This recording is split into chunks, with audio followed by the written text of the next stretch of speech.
Tra gli alchimisti di tutti i tempi, un posto d'onore merita la figura dell'uomo conosciuto come il Conte di Saint-Germain. Questo personaggio costituisce un vero enigma per gli appassionati del mistero. Affascinante come Cagliostro, ma sicuramente meno conosciuto, il Conte è una delle figure più interessanti e intriganti della storia dell'occultismo, dove la leggenda si confonde con la realtà. Con lui entriamo nel mondo degli avventurieri del Settecento, dove iniziati, maghi e ciarlatani si dichiarano in possesso di segreti millenari, appaiono improvvisamente senza che si conosca nulla di loro, né sulle loro origini né sul loro vero nome. Conquistano le simpatie dei principi, diventano ospiti fissi nei salotti dei nobili e protagonisti della vita politica, ascendono e infine crollano nel giro di pochi anni, anche perché spesso vengono arrestati. Ma si crea il mito e si attribuisce loro prodigi e persino l'immortalità. Ospite dei Savoia a Torino, il conte lasciava che si credesse che fosse un iniziato, diffondendo la voce che fosse vecchio di centinaia o migliaia di anni. Gli venne presto attribuito l'appellativo di immortale.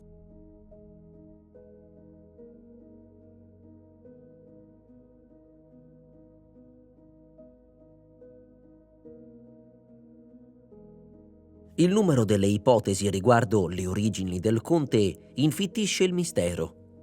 Le notizie che lo riguardano sono così frammentarie, confuse e talvolta contraddittorie da rendere difficile, se non impossibile, stabilire chi fosse in realtà. La tesi più accreditata lo vorrebbe davvero di nobile discendenza, nato nel 1968 da una relazione tra la regina di Spagna, Maria Anna di Neuburg, vedova del re Carlo II, e l'ammiraglio di Castiglia, il conte Andanero. Questa nascita illegittima, ma reale, gli avrebbe infatti permesso di disporre di ingenti ricchezze, di formarsi quella vasta cultura che amava ostentare in pubblico e di essere ricevuto nelle corti di tutta Europa. Horace Walpole, che lo conobbe nel 1745 a Londra, in una lettera accenna a una probabile origine italiana. Walpole annota che, secondo una testimonianza inglese, il conte sarebbe nato vicino ad Asti nel 1700. Il suo francese tradiva infatti un leggero accento piemontese. Walpole descrive il conte come un individuo singolare, che non aveva mai rivelato né la sua identità né il paese di provenienza. Lo ritengono, scrive Walpole, sia un italiano quanto uno spagnolo o un polacco. Qualcuno dice che abbia fatto fortuna nel lontano Messico e abbia quindi raggiunto Costantinopoli. Altri lo dicono un imbroglione, un prete, un nobiluomo. Il principe di Galles ha cercato di soddisfare la propria curiosità, ma non ha cavato un ragno dal buco. Aggiunge che egli sa cantare, comporre e suonare il violino in modo sublime, ma adombra la possibilità che si possa trattare di un pazzo o di una persona eccessivamente sensibile. Non manca chi lo crede un mistificatore di umili origini, figlio di un esattore delle poste di San Germano, nello stato sabaudo. Alcuni biografi contemporanei ritengono invece probabile che fosse realmente di ascendenza aristocratica, come dava ad intendere. Potrebbe infatti essere un discendente della famiglia principesca transilvana dei Rákóczi. Alcuni hanno infatti identificato Saint-Germain con il terzo figlio di Ferenc Rákóczi II della Casa Reale d'Ungheria, che lottò in nome dell'indipendenza e della libertà religiosa in Transilvania. Conferma dell'inesistenza di sicuri dati anagrafici sono le innumerevoli interpretazioni riguardanti il suo titolo nobiliare. Vero, semplice pseudonimo, omaggio ai Giacobini oppure conferma dell'appartenenza ai Rosacroce, o più probabilmente a una setta esoterica di ispirazione rosacrociana. Egli si dichiarava un adepto dei Rosacroce e il suo pseudonimo avrebbe infatti significato Vomes Sanctae Fraternatis, socio della Santa Fratellanza. Le sue conoscenze alchemiche, in particolare la capacità di trasformare i metalli in oro e di purificare i diamanti e le perle, sarebbero proprio derivate da questa filiazione. Ma si sa anche che un vero Rosacroce non rivelerebbe mai la propria appartenenza al movimento e che chi si dichiara tale in realtà non lo è. Alcuni identificano infine il conte con l'alchimista Lascaris, entrambi di origine boema, capace di trasmutare il piombo in oro, immortali. A sostegno di questa stravagante ipotesi fanno valere la testimonianza di un altro alchimista, un certo Sadul, secondo il quale Lascaris sarebbe stato un'identità precedente del conte. Lascaris avrebbe scoperto il segreto dell'elisir di lunga vita e viaggiato per il mondo attraverso i secoli fino a comparire improvvisamente a Londra nel 1743, sotto le mentite spoglie di Conte di Saint-Germain. Il conte di Saint-Germain compare per la prima volta a Londra nel 1743. Si schiera a fianco di Giacomo II, nella speranza di farlo tornare sul trono inglese. Nel 1745 viene infatti arrestato come spia del giovane pretendente, che nel frattempo stava marciando su Derby. Non si hanno sue notizie fino al 1755. A parte un viaggio a Vienna, nessuno sa cosa fece, né dove sia stato fra il 1745 e il 1755. Sono 10 anni di completo mistero, in cui il conte sparì completamente dalla scena. Egli ricomparve nel 1755 a Parigi, alla corte di Re Luigi XV, grazie alla presentazione di Madame de Pompadour.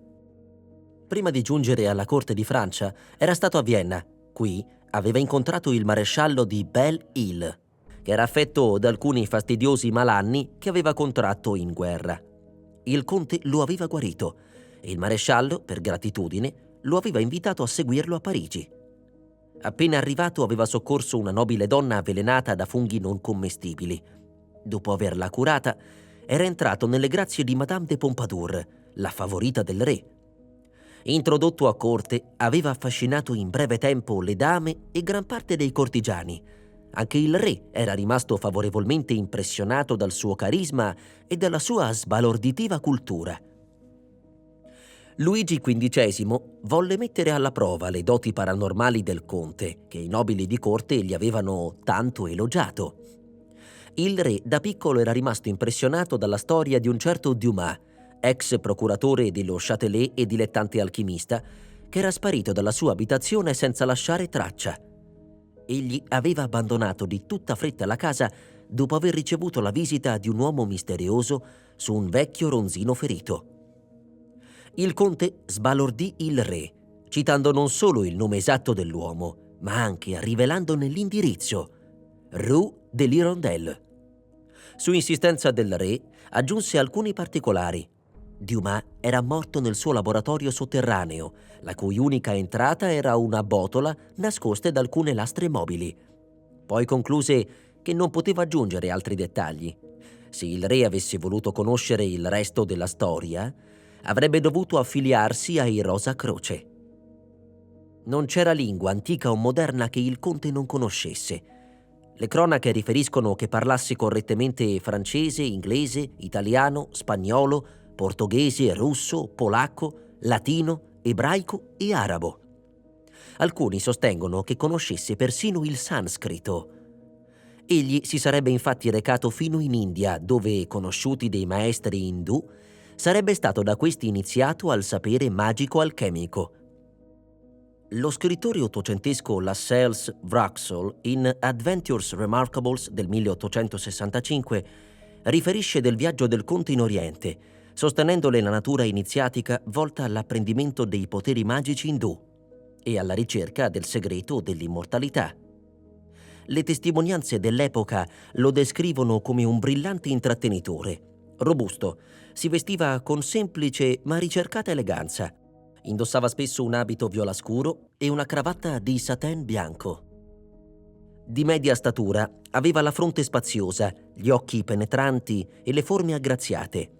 Dotato di un invidiabile carisma, affascinava le persone con la sua vastissima cultura e la sua soave eleganza.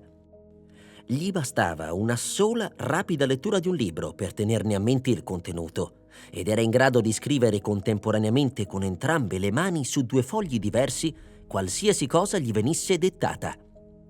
Si dilettava di grafologia e pretendeva di riuscire a indovinare il nome e il carattere di una persona dalla scrittura. Sosteneva di poter digiunare per giorni e giorni. Di indole artista, era un eccellente violinista e compositore di musica classica.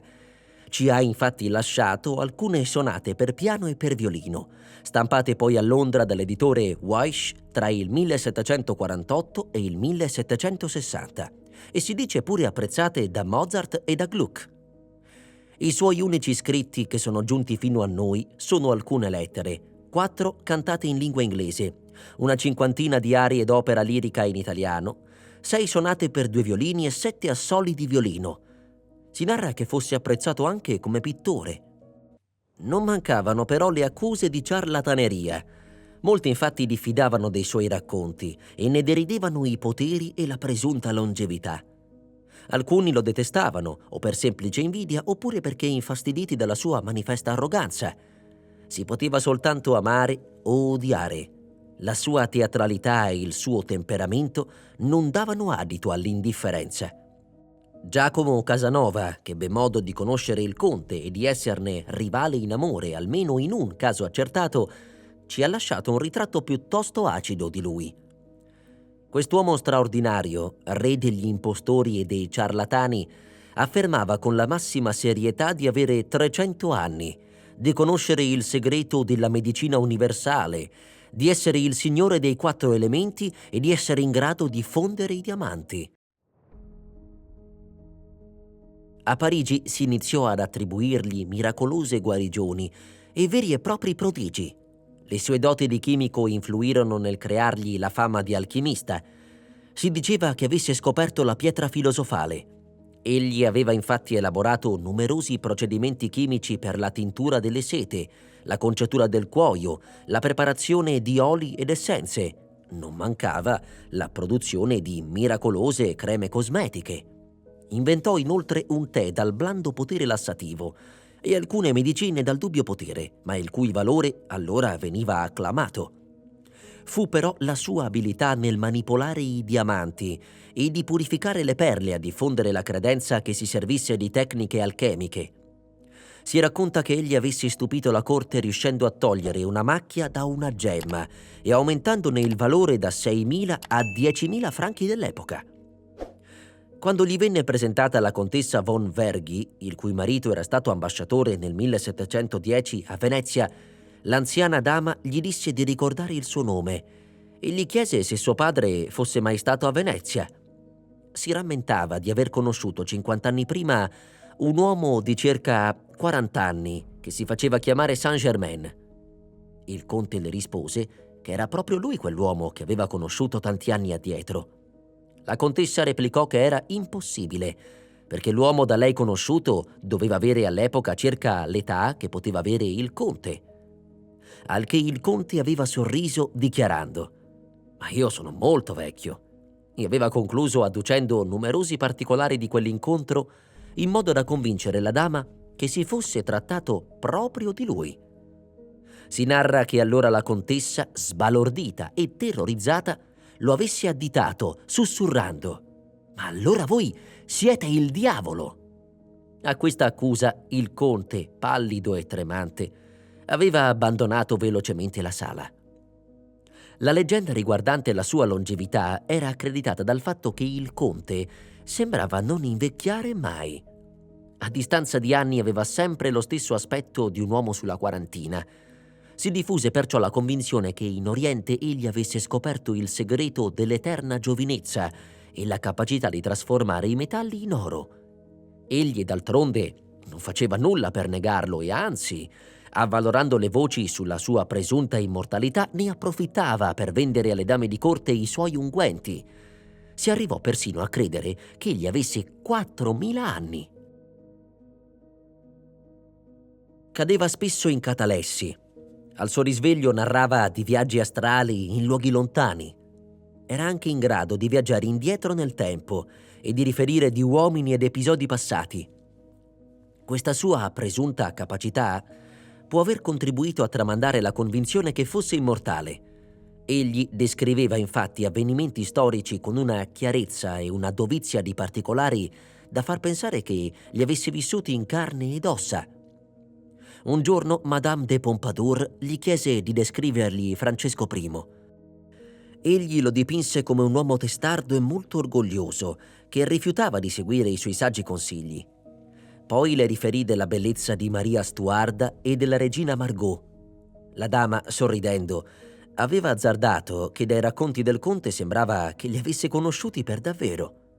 Saint-Germain le aveva risposto che alle volte si divertiva non tanto a convincere la gente a credergli, quanto a lasciarla credere che fosse al mondo da tempo immemorabile. Sembra piuttosto che egli amasse scherzare riguardo alla sua età e che gli convenisse alimentare la leggenda della sua immortalità. Si narra però che un giorno uno scettico avesse avvicinato uno dei servitori del conte apostrofando il padrone come bugiardo.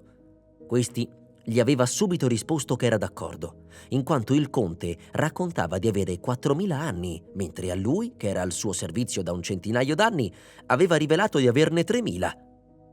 A quanto pare Saint-Germain si divertiva a prendersi gioco dei nobili, imponendo ai suoi servitori di sostenere la credenza della sua longevità.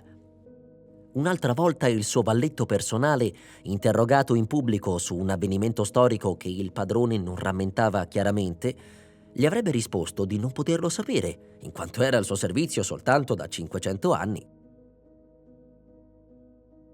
Entrato nelle grazie di Luigi XV, venne utilizzato dal re per la sua diplomazia non ufficiale. Fu così che Saint-Germain si inimicò il filo austriaco duca di Choiseul, che ne determinerà la caduta e l'impossibilità di rientrare in Francia.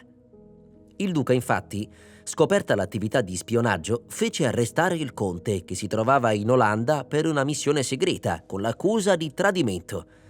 Saint-Germain fu costretto a riparare a Londra. Percorse nuovamente l'Olanda sotto il falso nome di Conte di Saint-Sulmond, fuggendo prima in Belgio e poi in Russia, dove si narra che nel 1768, unitosi al generale Orlov, fedelissimo di Caterina II e nominato da questi generale, si fosse arruolato sotto il nome di Well Done nella guerra contro i turchi. Dopo la vittoria si recò nei principati tedeschi, finendo sotto la protezione del principe massone Carlo di Hesse-Cassel. La storia riferisce che il conte morì a Eckernford il 27 febbraio 1784. La leggenda invece tramanda che non sia mai morto. Le testimonianze sulla sua immortalità non hanno mai smesso di affluire copiose nel corso dei secoli.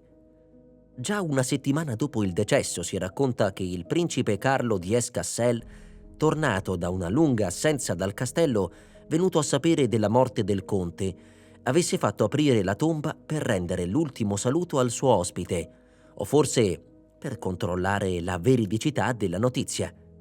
Ma una volta aperto il sepolcro, il cadavere non venne trovato. Alcuni sostengono di averlo visto soltanto l'anno dopo, a una riunione massonica. Come la fenice che risorge dalle proprie ceneri, il conte appariva tremendamente ringiovanito. Fu visto anche a Parigi, in compagnia di Cagliostro e Mesmer. Neanche la Rivoluzione francese riuscì a spegnerne il mito. Dai diari di Maria Antonietta si sarebbe venuto a sapere di un avvertimento riguardante l'imminente sciagura che il conte avrebbe rivolto inutilmente alla regina. Dalla testimonianza della contessa d'Ademar, che si stupiva della longevità del conte, risulta che allo scoppio della rivoluzione Saint-Germain avesse cercato protezione sotto Gustavo II di Svezia. Prima della sua fuga, la contessa notò nei suoi diari che aveva avuto modo di incontrare il conte su sua richiesta in una chiesa di Parigi. Saint-Germain le aveva mandato un biglietto dove traspariva il suo rammarico per l'imminente rovina della monarchia. Tutti i miei sforzi per salvare la monarchia francese sono stati vani. Questi resoconti fantastici spinsero Napoleone III ad aprire un'inchiesta sulla presunta immortalità del conte. Lo scopo era riuscire a svelare il mistero riguardo la sua vera identità. Purtroppo, il voluminoso dossier raccolto su di lui andò distrutto in un incendio doloso che colpì l'Hôtel de la Ville durante la Comune di Parigi. Ma le testimonianze non finiscono con la distruzione dei documenti. Se nel 1837 il conte era stato identificato a Cheux, un sobborgo di Parigi dove si sarebbe spacciato per il marchese di Kergoué, Nel 1939 un aviatore americano giurò di averlo incontrato in un monastero tibetano. La convinzione che il conte non sia mai morto e che continui ad aggirarsi segretamente per il mondo è stata proseguita dalla fondatrice della Società Teosofica Elena Blavatsky prima e da Annie Besant poi, contribuendo a consacrarne la fama di maestro asceso. Come è tipico dello stile apocalittico e fantasmagorico della società teosofica, la storia delle molteplici incarnazioni del conte veste i panni di una assurda quanto ridicola favola che, accostandolo a Gesù, Buddha, Platone e agli altri emissari celesti, vorrebbe rivelare agli adepti l'identità di Saint Germain con Samuele, profeta di Israele, Giuseppe, padre del Messia, il filosofo greco Proclo, Mago Merlino, Cristoforo Colombo, Francesco Bacone, il che è davvero troppo anche solo da immaginare. Il suo nome è stato utilizzato anche per svelare l'identità di Fulcanelli, ma anche questa congettura è inattendibile quanto la teoria che fosse stato un discepolo di Cagliostro. Secondo la Besant, Saint-Germain sarebbe stato prima il leggendario Christian Rosenkreuz, poi il filosofo Ruggero Bacone. Ancora oggi a Roma si tramanda che ogni Natale a mezzogiorno il conte appaia sul Pincio e che, tranquillamente seduto su una panchina, attenda i suoi discepoli. La mancanza di dati e notizie sicure, la forza del mito e il fascino del mistero, così come hanno creato la leggenda, una volta diffusasi si è resa immortale tramandandosi nei secoli. Il nome del conte di Saint-Germain sopravviverà a qualsiasi tentativo di indagine o ricostruzione storica. Impossibile chiarirne l'identità o svelarne il mistero. In questo senso il conte si è davvero reso immortale. E poiché l'abbiamo appena citato, ci sembra doveroso parlare anche di Fulcanelli, il più famoso ed enigmatico alchimista del XX secolo.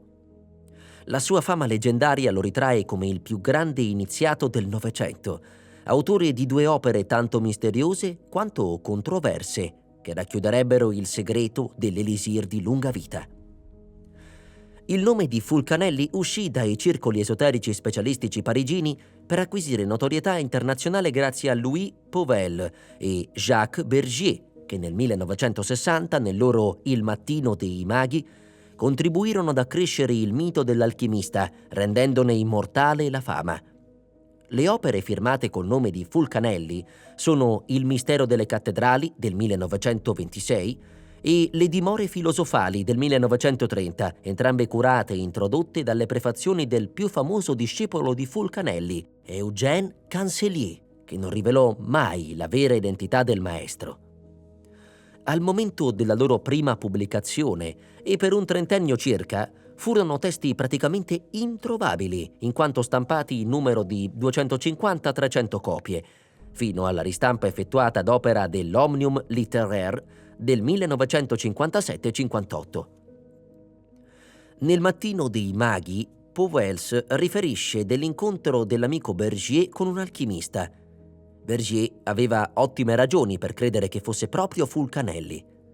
Quest'uomo misterioso lo avvertì dei pericoli della ricerca sull'energia nucleare a cui stava lavorando e gli spiegò che il segreto dell'alchimia consiste nell'esistenza di un mezzo per manipolare la materia e l'energia in modo da produrre ciò che gli scienziati contemporanei chiamerebbero campo di forza.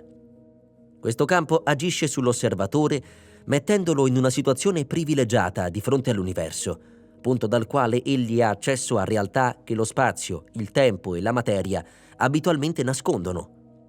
Al contempo, la pietra filosofale e la trasmutazione dei metalli in oro non sarebbero altro che applicazioni, casi particolari della grande opera.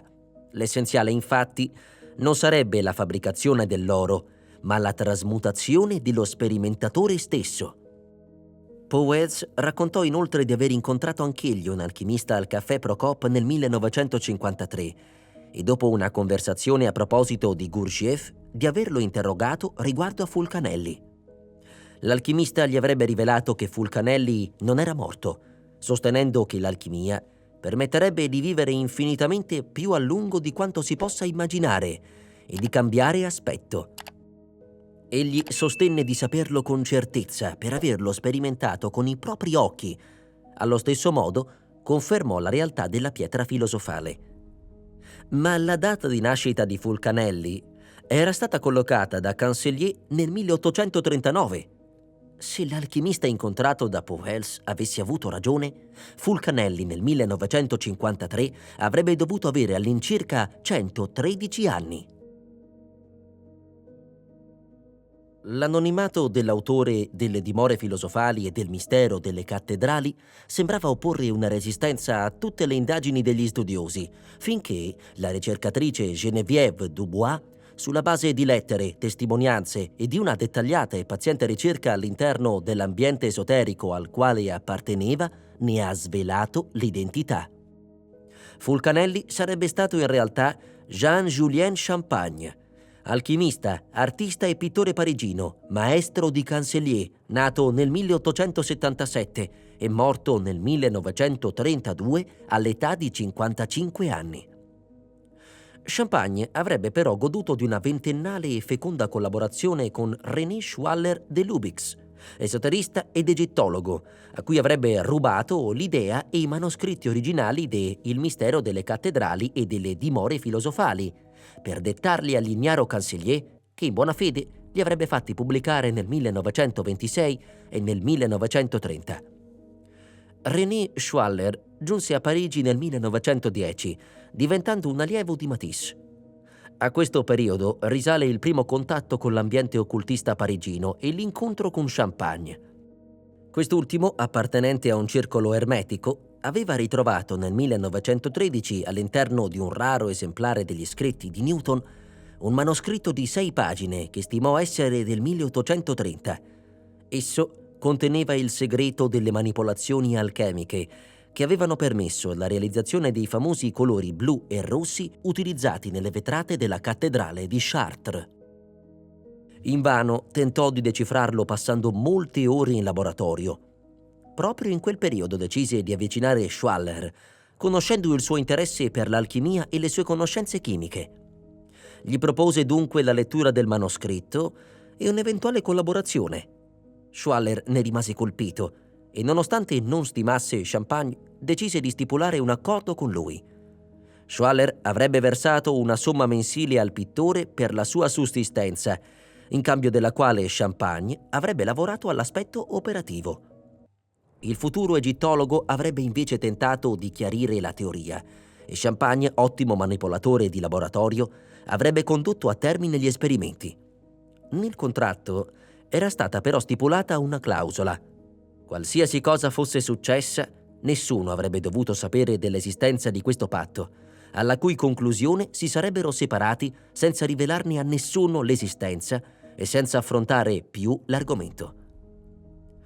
Champagne proseguì nei suoi esperimenti anche dopo lo scoppio della Prima Guerra Mondiale, che vide la mobilitazione di Schwaller in un laboratorio dell'esercito. Fu proprio nel 1916 che l'allora sedicenne Eugène Cancellier venne presentato a Champagne, divenendone presto l'allievo. Secondo la Dubois, Champagne avrebbe ordito per tutta la vita la tela destinata a consacrare il mito di Fulcanelli, tenendo vive per anni le voci sul suo adeptato. Se in molti hanno dubitato anche della sincerità del fedele discepolo, la Dubois scagiona invece Cancellier, sostenendo che egli non sarebbe stato che l'oggetto di una manipolazione della quale era troppo giovane e fiducioso per aver coscienza. Egli credeva realmente che Champagne fosse un maestro, il Fulcanelli autore delle opere date alla stampa, mentre il vero autore iniziato non era altri che René Schwaller. Bergier, infatti, dopo aver scoperto di essere affetto da un male incurabile, rivelò che la vera identità di Fulcanelli era proprio Schwaller de Lubicz. Cancellier si rese conto dell'inganno solo dopo la morte di Champagne e, deluso dall'accaduto, scrisse il 4 dicembre 1933 una lettera a Schwaller, biasimando il comportamento del defunto maestro. Cancellier sarebbe stato dunque una pedina inconsapevole di uno scherzo, destinato a prendere una piega che forse non era stata prevista nemmeno dai suoi artefici. Egli ha rivestito sicuramente un ruolo di prim'ordine nella trasmissione del mito e delle opere di Fulcanelli. Grazie al maestro, egli era stato introdotto nell'ambiente occultista parigino, godendo dell'opportunità di conoscere i grandi rappresentanti dell'esoterismo francese. Nel settembre del 1922 assistette alla prima trasmutazione operata da Fulcanelli nella centrale del gas di Sarcelles. Eseguì lui stesso la proiezione sotto le direttive del maestro. Sebbene questa trasmutazione non segnasse il compimento dell'opera, essa ne costituiva una fase importante. Sempre nel 1922 Schwaller lasciò Parigi, interrompendo ogni rapporto con l'ambiente esoterico, continuando però a versare la mensilità convenuta a Champagne. Una delle prove a sostegno dell'identificazione di Fulcanelli con Schwaller è la testimonianza di Cancellier della partenza del leggendario alchimista nel 1922 e del suo ritorno nel 1952. Schwaller partì da Parigi proprio nel 1922 e tornò definitivamente in Europa dopo il suo soggiorno in Egitto, durato 15 anni, nel 1952. Le date coincidono. Cancellier attestò inoltre di una seconda trasmutazione avvenuta nel 1927 nel castello di l'Eure, esperimento che vide la scomparsa definitiva di Fulcanelli. Durante gli anni della guerra passati a Parigi, Schwaller aveva redatto un manoscritto su un soggetto che gli stava molto a cuore: le cattedrali gotiche e il simbolismo alchemico. Ingenuamente lo mostrò a Champagne, che, dimostrandosi interessato all'argomento, gli propose di sottoporre il lavoro a un editore. Schwaller, fiducioso, gli prestò il documento che Champagne gli promise di restituire rapidamente. Invece questi lo tenne per diversi giorni, dopodiché lo restituì a Schwaller, informandolo che il suo saggio rivelava troppi segreti e che non poteva essere pubblicato. Nel frattempo Schwaller si accingeva a partire per la Svizzera con la moglie Isha, dove in compagnia di alcuni amici fidati avrebbe fondato una stazione scientifica denominata Suhalia, una sorta di monastero iniziatico fornito di un avanzatissimo laboratorio chimico e di uno di tessitura, di una stamperia, di un osservatorio astronomico e dell'attrezzatura necessaria per le ricerche fisiche. Gli studi sulle piante condussero il gruppo scientifico di Suhalia a una farmacopea omeopatica che per 7 anni, fino al 1927, Schwaller insegnò ai membri della comunità. Durante il suo soggiorno in Svizzera, Schwaller continuò a spedire regolarmente la rendita promessa a Champagne per le sue ricerche. Costui nascondeva ai suoi allievi, a Cancellier e all'inseparabile amico e collega Pierre Dujol, i suoi rapporti con Schwaller. Aveva infatti chiesto a quest'ultimo che i loro incontri non si svolgessero mai in presenza di qualcuno del suo gruppo.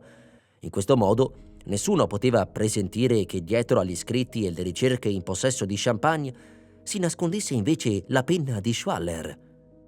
Champagne iniziò ad approfondire il lavoro di Schwaller sulle cattedrali gotiche, intraprendendo viaggi per studiare con attenzione e riprodurre le sculture di origine medievale che gli sembravano possedere un significato alchemico. Grazie agli appunti di Schwaller sui rapporti tra Notre-Dame de Paris e il simbolismo ermetico, giovandosi della collaborazione e della straordinaria erudizione dell'amico Dujol, Champagne diede inizio alla stesura dell'opera. Fu così che il 15 giugno 1916 il mistero delle cattedrali venne pubblicato a Parigi sotto lo pseudonimo di Fulcanelli da Jean Chemy. L'episodio destò lo stupore di Schwaller allora in Svizzera, che, riconosciuto il suo lavoro, avrebbe riferito in seguito in una lettera indirizzata ad André van der Broek: «Fulcanelli ha preso le mie idee, me l'ha fatta». Schwaller, secondo van der Broek, chiamava sempre Champagne col nome di Fulcanelli. Secondo la Dubois, Dujol, essendo un uomo di saldi principi, leale e sincero, era probabilmente all'oscuro della provenienza delle annotazioni presentategli da Champagne. Nonostante avesse scoperto l'inganno, Schwaller non serbò rancore a Champagne, continuandogli a versare la somma pattuita per le ricerche sulle vetrate di Chartres. Nel 1926 morì Pierre Dujol, La moglie aveva dato a Champagne l'intero schedario alchemico redatto dal marito riguardo i monumenti a carattere alchemico. Dujol, malato e costretto a letto, aveva affidato a Cancellier il compito di ordinare gli appunti e di redigere l'opera, che una volta sottoposta alla revisione di Champagne, venne presentata all'editore Chemy, che la pubblicò il 15 settembre del 1930 con il titolo Le dimore filosofali. Secondo la Dubois, il libro sarebbe opera di Champagne e Dujol. Soltanto dopo la morte del maestro, Cancellier si sarebbe permesso di introdurre delle modifiche alle seguenti riedizioni. Con l'espressione dimora filosofale, Fulcanelli intendeva qualsiasi supporto della verità ermetica, qualunque fosse la sua natura e la sua importanza. Nel 1930, dopo 19 anni di ricerche, Champagne e Schwaller de Lubix riuscirono finalmente a ottenere in laboratorio la fabbricazione dei blu e dei rossi delle vetrate, come quelli che si possono osservare nella cattedrale di Chartres. Il successo dell'opera avrebbe dovuto condurre all'ottemperamento del patto stipulato 20 anni prima, secondo il quale le strade dei due collaboratori si sarebbero definitivamente separate e Schwaller avrebbe smesso di inviare al collaboratore il versamento della mensilità. In seguito alla riuscita dell'esperimento, Champagne cambiò completamente. Raggiunto uno stato di costante eccitazione, decise di continuare su questa strada e di ripetere l'operazione. Per un anno Champagne, che si scoprì malato, mantenne la parola data e non fece allusioni alle loro ricerche di laboratorio. Egli desiderava però svelare tutto ai suoi discepoli e avvertì Schwaller dell'intenzione. Quest'ultimo tornò a Parigi nel 1931. Quando si incontrarono, Schwaller ricordò a Champagne il patto e gli propose, in cambio del suo silenzio, di continuare ad aiutarlo finanziariamente. Nell'agosto del 1932 Champagne inviò una lettera a Schwaller in cui precisava la data della riunione con i discepoli. Pochi giorni prima di questa data, Schwaller tornò a Parigi, si diresse da Champagne e lo trovò a letto con la pelle nera. Aveva una gamba in cancrena. Dopo aver riflettuto, Champagne si mostrò pentito e chiese all'amico di portar via tutte le carte dei suoi lavori e il manoscritto che aveva dato origine alla loro collaborazione. Fu il loro ultimo incontro, perché Champagne morì il giorno dopo, il 26 agosto 1932. 3 giorni dopo la dichiarazione della sua morte, Champagne venne seppellito nel cimitero di Arnouville-le-Gonesse. La sua lapide, che è stata successivamente tolta o rubata, recava questo epitaffio: Apostolus Hermeticae Scienzae, le cui iniziali AHS sono le stesse che compaiono nella firma di Fulcanelli. Nel 1938 Schwaller de Lubix si trasferì a Luxor con la sua famiglia, dove consacrò 15 anni allo studio dell'egittologia, delle tombe faraoniche e dell'esoterismo egiziano. Ritornò nel 1952 a Plan-de-Grâce, dove morì il 7 dicembre 1961. Se dietro il nome del leggendario alchimista si nascondeva Champagne, e se gli scritti firmati con lo pseudonimo di Fulcanelli erano in realtà opera del sodalizio tra Champagne, Dujol e Cancellier e dell'inganno ordito dal primo nei confronti di Schwaller, risulta però difficile comprendere alcune successive testimonianze di Cancellier. Quest'ultimo, in seguito alla morte di Champagne, venne a conoscenza del misfatto e scrisse una lettera a Schwaller dove gli confessava tutto il rammarico per la condotta del maestro. Non si spiega innanzitutto il motivo per cui, saputa le verità sull'origine delle opere edite con il nome di Fulcanelli, Cancellier sia rimasto fedele alla memoria del maestro, se egli era davvero Champagne.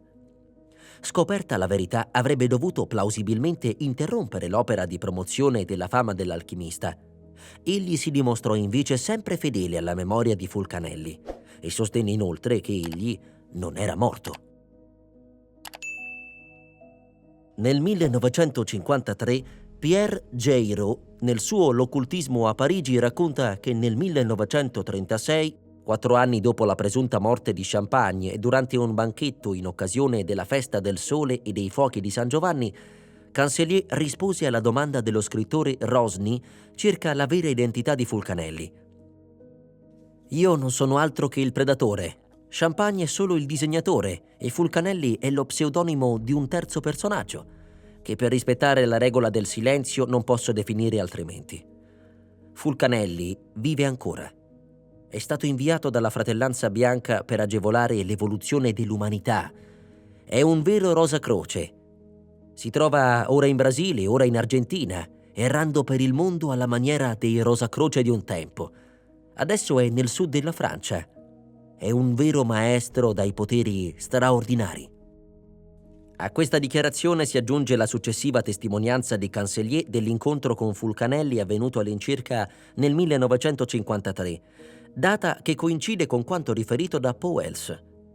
In questa fatidica data, Cancellier sarebbe stato avvicinato da una conoscente che lo avrebbe condotto non lontano da Siviglia, in un'immensa proprietà che circondava una villa a cui si accedeva tramite una doppia scalinata e una terrazza. Fulcanelli era là ad aspettarlo e gli domandò se lo riconosceva. Cancellier assentì e i due scambiarono una breve conversazione. Tutti i residenti della casa sembravano, per i loro discorsi, le loro vesti, le loro sembianze, appartenere a un'umanità che non viveva sul nostro stesso piano temporale. Una società fuori dal tempo, che si era fermata sulle soglie del XVII secolo. Lo stesso Fulcanelli avrebbe dovuto avere 113 anni. Le leggende sulla sparizione, sui poteri e sulla longevità conseguita da Fulcanelli appartengono alla mitologia alchemica che ritroviamo con caratteri simili in diverse epoche e contesti geografici, dall'estremo oriente all'Italia e alla Francia. Il mistero sulla vera identità di Fulcanelli rimane. Fulcanelli era davvero Champagne? Oppure dobbiamo credere a Cancellier, suo fedele seguace, per il quale un vero iniziato si sarebbe nascosto dietro Champagne? Chi era questo maestro? Cancellier intendeva forse Schwaller, che all'epoca era ancora vivo? Ma se non era l'egittologo francese, chi era? E che fine avrebbe fatto?